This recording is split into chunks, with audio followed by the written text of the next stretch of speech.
은혜로우시고 자비로우시고 우리의 공급자 되시는 우리 주님께서 오늘 예배 가운데 큰 은혜 부어주실 줄 믿습니다. 우리 옆에 분들과 함께 이렇게 인사했으면 좋겠습니다. 메리 크리스마스, 기쁨이 넘치는 성탄절 되십시오. 네, 메리 크리스마스. 네, 우리 사랑의 교회 우리 성도님들 참 인사도 잘하십니다. 여러분, 제가 이 아기 예수님 오신 성탄절을 앞두고 이 첫 부임 설교를 이렇게 하게 되어서 제가 얼마나 영광스럽고 기쁜지 모르겠습니다. 여러분, 성탄절 하면 혹시 떠오르시는 추억이 있습니까? 저는 성탄절 하면 뭐니 해도 새벽성이 먼저 떠오릅니다. 아직 모르시는 분들이 많이 있으실 것 같습니다. 저의 고향은 여기 목포 여객선 터미널에서 배 타고 2시간을 가야지만 만날 수 있는 흑산도가 바로 제 고향입니다. 그 흑산도에서 종선 타고 40분 더 가야지 사실은 저의 본섬인 대둔도가 나옵니다. 그래서 저는 그냥 고향을 그냥 흑산도라고 말하고 있습니다. 제가 살았던 그 대둔도 수리마을은요, 인구가 한 60가구밖에 되지 않았습니다. 그래서 그 60가구에게 새벽송을 돌기 위해서 저희 아버지께서는 낙도 선교사셨는데요. 그래서 아이들을 소집하셨습니다. 언제요? 바로 크리스마스 이브 때 그 밤에 소집했습니다. 저는 그 밤이 되면 너무나도 가슴이 떨리고 너무나도 기쁜 것입니다. 왜 그러냐면요, 저는 사실 같이 잘 형제도 없는 외동아들이었고요. 그리고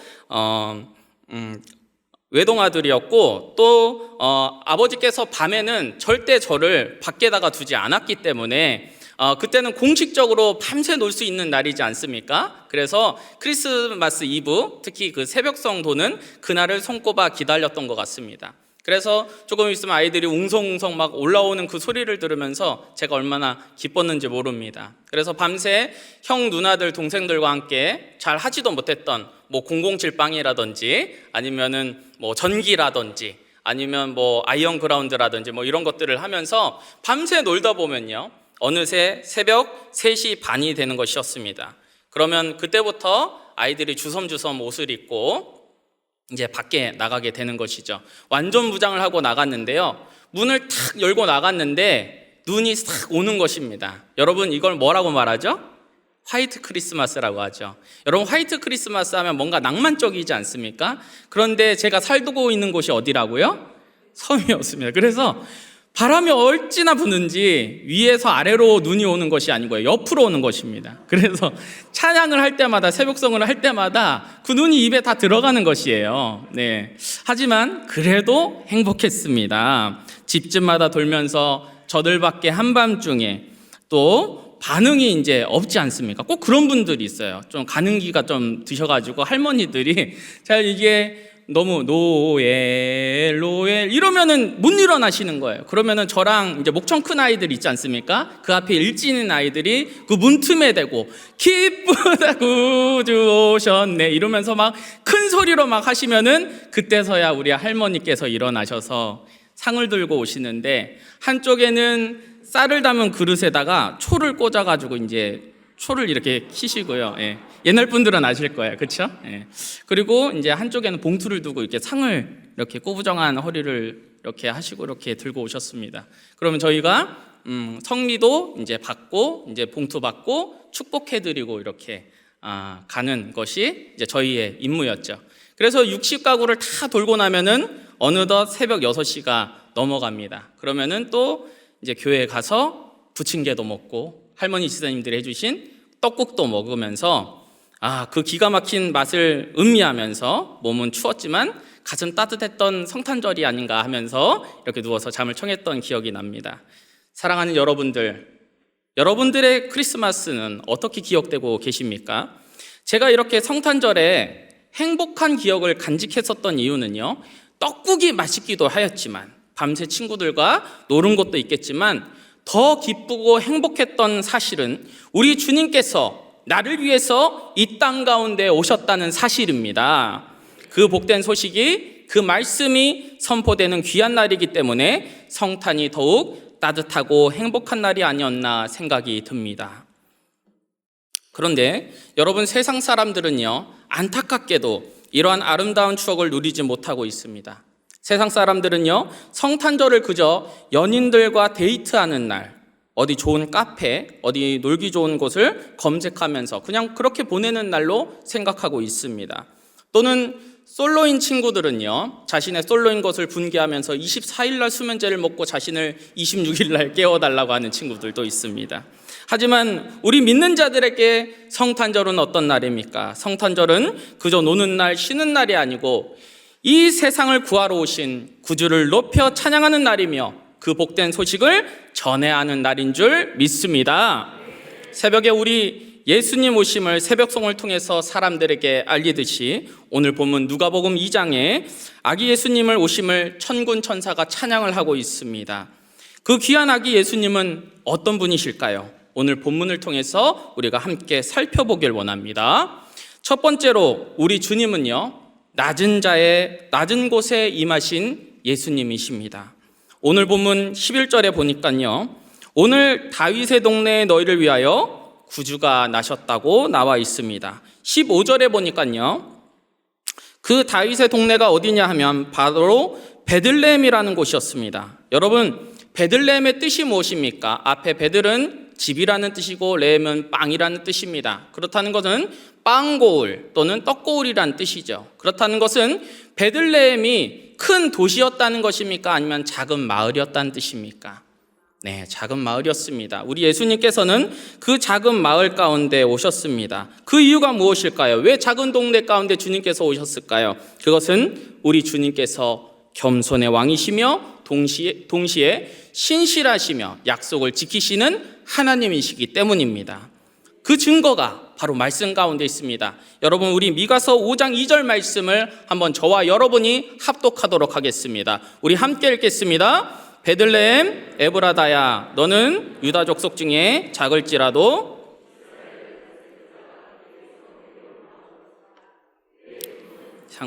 영원에 있느니라. 아멘. 이 말씀을 성취하시기 위해서 베들레헴에서 우리 주님께서 태어나셨습니다. 하나님께서는 모든 약속을 성취하시는 신실한 하나님이신 줄 믿으시길 바랍니다. 한없이 겸손하신 우리 아기 예수님께서는 어디 널따란 궁전에서 태어나시지 않으셨습니다. 넓은 침대에서 태어난 것이 아니라 그 귀한 몸이 강보에 쌓여서 구유에 놓이셨습니다. 온 우주의 왕께서 말이지요. 요한복음 1장 14절에 보니까 말씀이 육신이 되어 우리 가운데 거하심에 우리가 그의 영광을 보니 아버지의 독생자의 영광이요 은혜와 진리가 충만하더라 라고 말씀하셨습니다. 우리 주님은 얼마나 겸손하신지 신인 하나님께서 성육신하셨습니다. 여러분, 우리가 개미의 몸에서 태어나야 한다고 한다면 네, 좋습니다. 제가 개미의 몸으로 태어나서 그 개미로 죽겠습니다 하는 사람이 세상에 몇 명이나 되겠습니까? 하지만 우리 주님께서 택하신 이 성육신의 길은 이보다 더 훨씬 겸손한 길이시며 창조주께서 피조물이 되는, 말이 안 되는 정말 기적적인 일입니다. 여러분, 이 놀라운 사건과 말씀을 보면서 제가 느낀 것은 무엇이냐면 우리 주님께서도 이렇게 낮아지셨는데, 우리 주님께서 이렇게 겸손하게 이 땅 가운데 오셨는데 나는 과연 낮아지고 있는가? 나는 과연 겸손해지고 있는가? 였습니다. 인간관계 속에서 사람의 말에 기분 나빠하면서 하고 싶은 말 다 하고 옆에 지체를 상처 입게 만들고 남들보다 높아지려고 이기적으로 행동했던 저의 모습이 떠올라서 주님께 회개하는 시간을 가졌습니다. 저와는 반대로 우리 예수님께서는 전쟁을 상징하는 말을 타고 오시지 않았습니다. 우리 주님께서는 평화를 상징하는 그 나귀를 타고 겸손하게 예루살렘에 입성하셨습니다. 우리 주님께서는 그분의 사역 가운데 주된 대상이 누구냐면 가난한 자, 아픈 자, 소외된 자들과 함께 하셨습니다. 그리고 오늘 본문처럼 그 귀하신 몸이 구유에 눕혀져 계십니다. 그 어린 주 예수 누울 자리 없어 그 귀하신 몸이 부유에 있네. 저 하늘 별들이 반짝이는데 그 어린 주 예수 골 위에 자네. 할렐루야. 오늘 우리는 이 예수님을 닮아 겸손함이 충만한 복된 성탄밤 되시기를 소망합니다. 남을 용납하고 겸손하며 소외된 이웃을 사랑하는 겸손의 주인공, 사랑의 주인공, 은혜의 주인공이 바로 우리 사랑의 가족들 되시길 이 저녁 주님의 이름으로 축복합니다. 두 번째로 우리 아기 예수님은 소외된 자들 가운데 임하셨다는 것입니다. 오늘 본문 말씀 8절, 10절 말씀을 보니까 천사들이 누구에게 먼저 찾아왔냐면 바로 목자를 먼저 찾아왔습니다. 여러분, 그때 당시 목자들은요, 사회적으로 어느 정도 위치에 있었냐면 창기나 세리 못지않게 유대 사회에서 천민 취급을 받은 계급이었습니다. 그야말로 최하층민이었다는 것입니다. 그런데 하나님께서는요, 천사들에게 그 나라의 왕을 먼저 찾아가게끔 한 것이 아니고 그 나라의 장관이나 유지를 찾아간 게 아니고 이 부족했던, 이 연약했던 목자들을 먼저 찾아가게 하셨다는 것입니다. 여러분, 주님께서는요, 그리고 성경에서 구약이나 신약에서도 명확하게 우리에게 무엇을 보여주고 계시냐면요, 신인 하나님께서 낮은 자를 업신여기지 아니하시고 버리지 아니하시고 오히려 더 관심 있게 사랑 있게 먼저 다가가시는 긍휼의 하나님이시라는 것입니다. 신명기 우리 11조의 규례는 왜 만드셨습니까? 레위인과 객과 과부와 고아를 위해서 제정하시지 않았습니까? 신약에서 예수님은 어떤 이들을 위해서 사역하셨습니까? 그때 당시 가장 천대받은 창기, 세리, 가난한 아이들, 목묻는 자들을 사랑하는 낮은 자들의 하나님 아니셨습니까? 마태복음 25장 40절 말씀해 보니까 내가 진실로 너희에게 이르노니 너희가 여기 내 형제 중에 지극히 작은 자 하나에게 한 것이 곧 내게 한 것이라 라고 말씀하고 계십니다. 세상 사람들은 성탄은 노는 날이요 그저 즐기는 날일지 몰라도 우리 믿는 자들에게 성탄은 가난한 자들에게 아름다운 소식을 전하고 마음이 상한 자들이 고쳐지며 포로된 자에게 자유를 선포하는 복된 날이 되어야 할 줄 믿습니다. 주님이 그렇게 하셨기에 이 땅에 오셨기에 우리 또한 그 사명으로 이 땅 가운데 살아내야 된다는 것입니다. 오늘 본문 11절 12절 말씀을 우리 함께 읽어보도록 하겠습니다. 오늘 본문 11절 12절 말씀입니다. 오늘 다윗의 동네에 너희를 위하여 구주를 나셨으니 곧 그리스도 주시니라.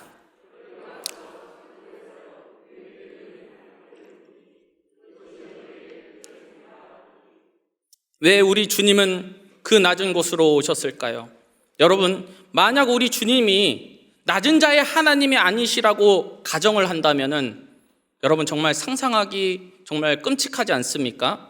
겸손의 왕이 아니시라면 어찌 나 같은 부족한 자에게 어찌 이 부족한 자의 이 마음 한가운데 주님께서 거하시냐 이 말입니다.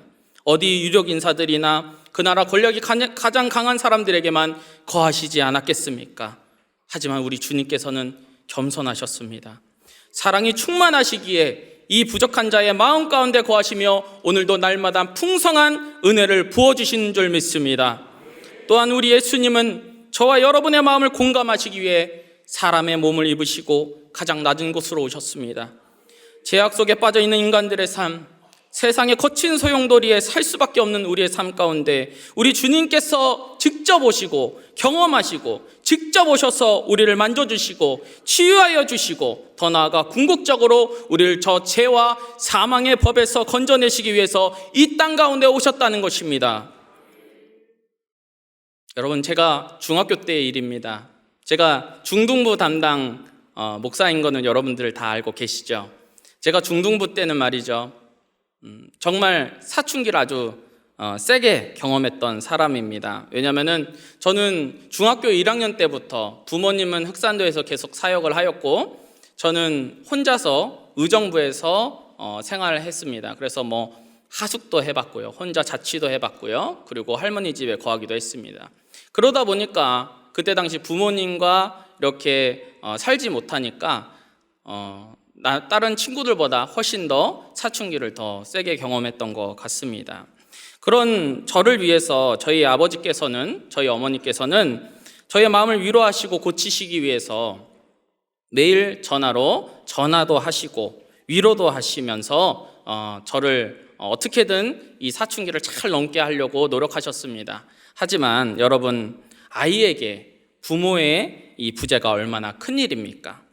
중3 때는요, 제가 정말 이 반항심이 극에 달했는데요, 그것을 저희 어머니께서 너무 심각하게 생각하셨는지 일단은 사역을 조금 내려놓고 서울로 올라오셨습니다. 그런데 올라온 저희 어머니의 이 얼굴을 이렇게 뵈니까요, 저도 모르게 알 수 없는 그 감정이 그 밑에서부터 막 끌어오르기 시작하더라고요. 너무 어머니, 아버지가 갑자기 미운 거예요, 그 얼굴을 보니까. 그러면서 저희 어머니한테 어머니 그냥 흑산도로 돌아가시라고, 그냥 집에 가시라고, 나 어머니 필요 없다고 이러면서 막 화를 내면서 어머니랑 같이 집에 가야 되는데 혼자 전철을 타고 집에 가버리는 일이 있습니다. 참 불효자지요.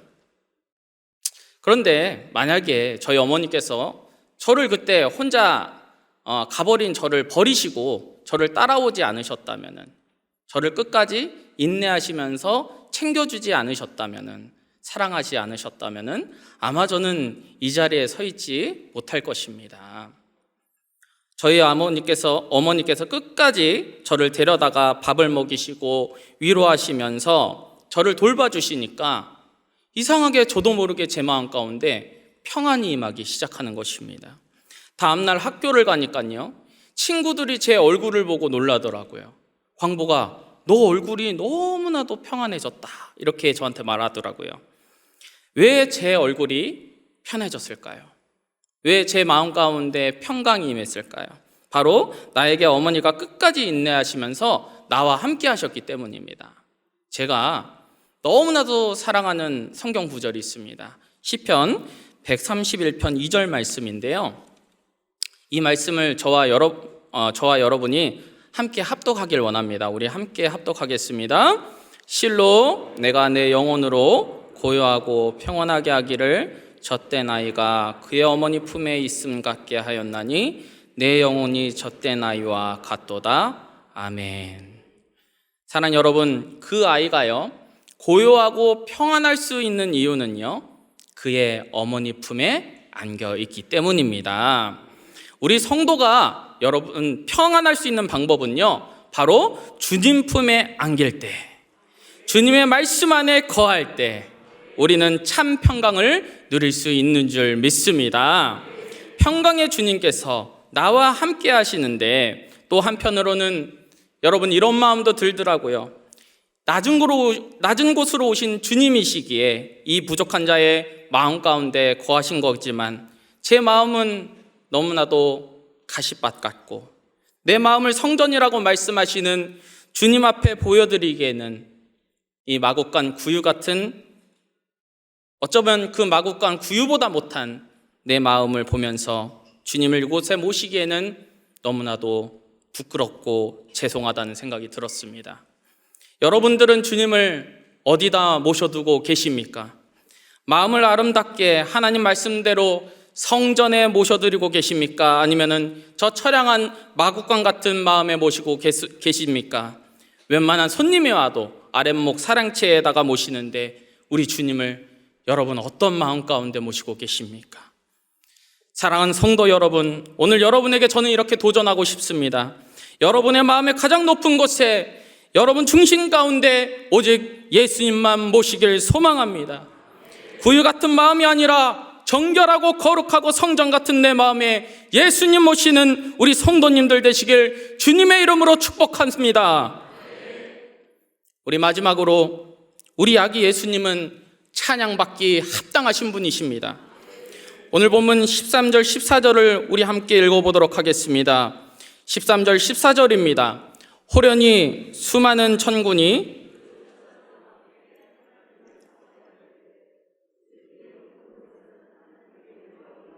땅에서는 하나님이 기뻐하신 자들 중에 평화로다 하니라. 아멘. 천사들이 아기 예수님의 탄생을 축하하고 있습니다. 우리가 마치 함께 모여서 새벽송을 주님께 올려드리듯이 말이죠. 성경은 천사 한둘이 아니고 천군 천사라고 말하고 있습니다. 여러분 상상해 보십시오. 그것이 얼마나 멋진 장관이겠습니까? 14절에 보니까 지극히 높은 곳을 라고 나와 있습니다. 여러분 이곳을 직역하면요, 가장 높은 곳이라고 말할 수 있습니다. 하나님은 인간이 생각할 수 없을 정도로 가장 높은 곳에 계신다는 표현도 되고, 또한 하나님의 거룩하심과 영광은 다른 어떠한 것들과 비교할 수 없는 절대적인 영광이라는 것입니다. 또한 은혜를 입은 사람들이라는 의미를 가지고 있는 것이 있습니다. 바로 기뻐하신 사람들이라는 이 바로 단어가 은혜를 입은 사람들이라는 의미를 가지고 있지요. 그래서 이것을 제가 한 줄로 쭉 풀자면요, 하나님의 아들이 구세주로 이 땅에 오신 것은 하나님께 영광이요, 또 그의 은혜를 입은 사람들에게는 평화를 가져다 준다는 말씀입니다. 예수님 오기 전에 세상은 하나님과 인간 사이에 죄로 인해서 원수를 맺게 되었습니다. 하지만 누가? 바로 우리 주 예수 그리스도가 하나님과 인간 사이에 화목제물로 오심으로써 그 죄의 문제를 해결하시고 인간을 구원하시기 위해서 이 땅 가운데 오셨습니다. 그러니 우리 주님은 찬양받기에 합당하신 구주이십니다. 할렐루야! 그 주님을 찬양하는데 천사들이 와서 주님의 영광을 높이고 그분의 통치하심을 찬양하고 있는 것입니다. 이제 천사들의 찬양은 메시아 시대의 도래를 말하고 있습니다. 여러분 창세기 49장이 큰 주제가 무엇이냐면 바로 야곱의 축복입니다. 그 중에서 저는 유다의 축복을 주목해서 보고 싶습니다. 창세기 49장 11절 말씀을 한번 띄워봐 주시면 감사하겠습니다. 우리 11절 말씀에 보니까 그의 나귀를 포도나무에 매며 그의 암나귀 새끼를 아름다운 포도나무에 맬 것이며 또 그 옷을 포도주에 빨며 그의 복장을 포도즙에 빨리로다 라고 나와 있습니다. 여러분 이게 유다 지파가 받은 유다 지파가 받은 야곱의 축복입니다. 여러분 그런데 이 구절에 나오는 이 포도주의 의미가 어떤 것일까요? 포도주가 얼마나 많으면, 포도나무가 도대체 얼마나 많으면 그것을 나귀를 그 포도나무에 매게 만드냐 이것입니다. 여러분 포도나무를 실제로 본 적이 있으십니까? 본 적이 없으세요? 포도나무는요 강합니까? 약합니까? 약합니다. 그런데 거기다가 나귀를 맨다는 것은 나귀가 조금이라도 움직이면은요 포도나무가 다 상하게 됩니다. 지금 이 구절은 무엇을 말하고 있냐면요, 포도나무도 그렇고 포도주도 그렇고 풍성이 열매에 맺었다는 것을 말하고 있습니다. 여러분 이 포도주가요 나중에 예수님을 통해서 어떤 것을 말하고 있냐면요, 예수님이 오심으로써 그 복음을 마음껏 풍성하게 누리는 삶에 대해서 말하고 있는 것입니다. 예수님이 오심으로써 우리는 정말 포도주의 옷을 빠는 그 축복을, 그 은혜를 풍성하게 받는 것입니다. 그러니 이 성탄절을 앞둔 우리 성도들이 우리를 죄에서 구원하시고 우리를 풍성케 하신 예수 그리스도를 이 천군 천사가 찬양하듯이 우리 역시도 주님을 찬양하는 복된 시간이 되어야 할 줄 믿습니다.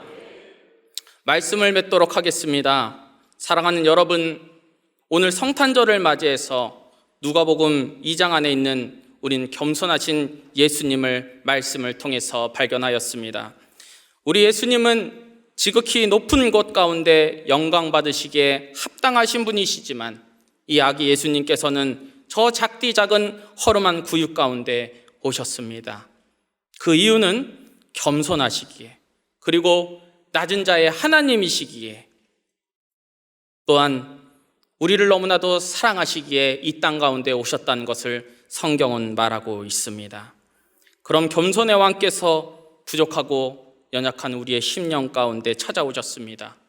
우리는 이것을 한마디로 은혜라고 말하고 있습니다. 우리 아름다운 성탄절, 아름다운 예수 그리스도를 본받아 하나님께 영광 올리고 소외된 이웃과 아픈 자들에게 복음을, 그리고 그리스도의 사랑을 전하는 귀한 시간 되시기를 소망합니다.